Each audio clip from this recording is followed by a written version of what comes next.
Hello creation, I hope you're well. I've just written this. It's called The Land That Time Forgot. It's about half a sheet of A4 and it's about a young lady who works in a shoe shop who goes through a portal. Anyway, it's called The Land That Time Forgot. Prior to the revealing of the systematic plaque, the girl within the shoe shop knew there was no turning back. She'd had the aha moment that was, much to her surprise. Then the infinity portal opened up right before her eyes. At first, stunned as the rabbit in headlights, she froze upon the spot. In an instant transportation, she hit the land that time forgot. On the barren, dried-up landscape was a green sulphuric pool, giving off eye-watering vapours that turned a lighter shade of blue. There were halflings that were changelings, that could fly but could not walk. There were stampeding tree forms, covered in feathers without bark. The landmass, it was morphing, fat to thin, then high to low, and the seasons that were silent unified in heartfelt groans. There were winds of no resistance that sped up to drain the heat. Then along came the space hopper that was made of snow and sleet. Readily available were the ones that took to ground. They would burrow to the hollows, yet they never made a sound. And the rumble in the distance told of visions from the past, in a vault of sealed memories that were assembled as the cast. By the right they took to marching, though the marching ceased at once, and a miscue calling chatbot came around from back to front.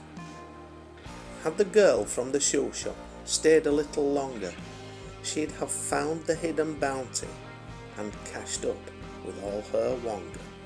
But alas, to disappoint, to the shop she did return.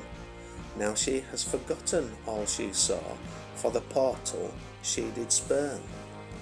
But do not feel sorry for the shoe girl of the shop. Next time around, portal be found, and back she will go to the land that time forgot. Portals. Portals don't exist. Of course they bloody do. I've been through them.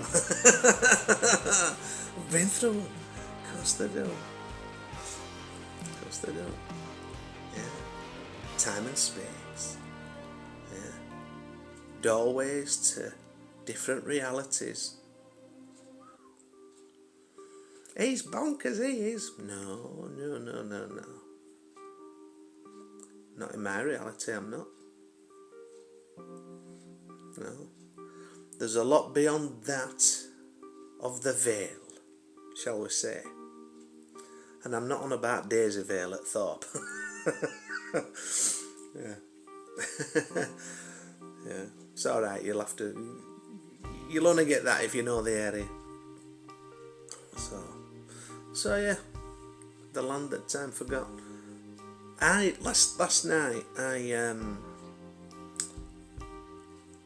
it was good actually. I woke up this morning with the song in my mind. I can't remember who sang it. It's an old song, and it goes, and it's getting better, growing stronger, better every day, something like that. It goes like that, but it's getting better, growing stronger, I think. So that was very relevant. I was on the council estate last night, and I was playing cricket, which is what I used to do when I was a kid up there. And I was managing to bowl again pretty well. Short run up, but considering that I've got this total knee replacement now, and I could do it, so I was buzzing for that. But also, it was nice to see my mum. yeah, that it were nice. As I walked back in, I saw my mum, and that were nice actually. And then, as I got there,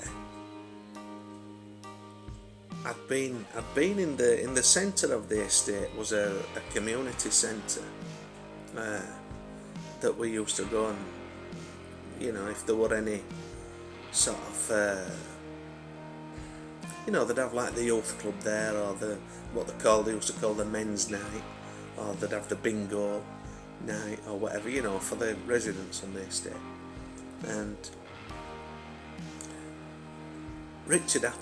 Sir Richard Attenborough were there. Didn't have his title, but Richard Attenborough were there. Yeah.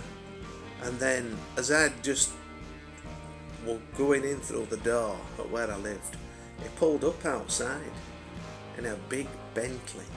I'm sure it was a Bentley. It wasn't a Rolls Royce. It didn't have the emblem on the front for the Rolls Royce. I'm sure it was a Bentley. And as sure as I can be. And he looked, and he got his glasses on, and he was aged. He wasn't a young Dickie, as it were. He was aged. And he got out. And that would have been when he was doing his directing, around about the time when he was doing his directing those big films, the epics that he used to make. And he came out eating a sandwich. So he put his sandwich down, and he'd got a bag of medication for my mum. And there'll be some out there saying, yeah, it should be for you. So, and he came up and smiled, and it was him. It was him. So, is someone from the entertainment industry, a big director, gonna turn up and bring me some medication?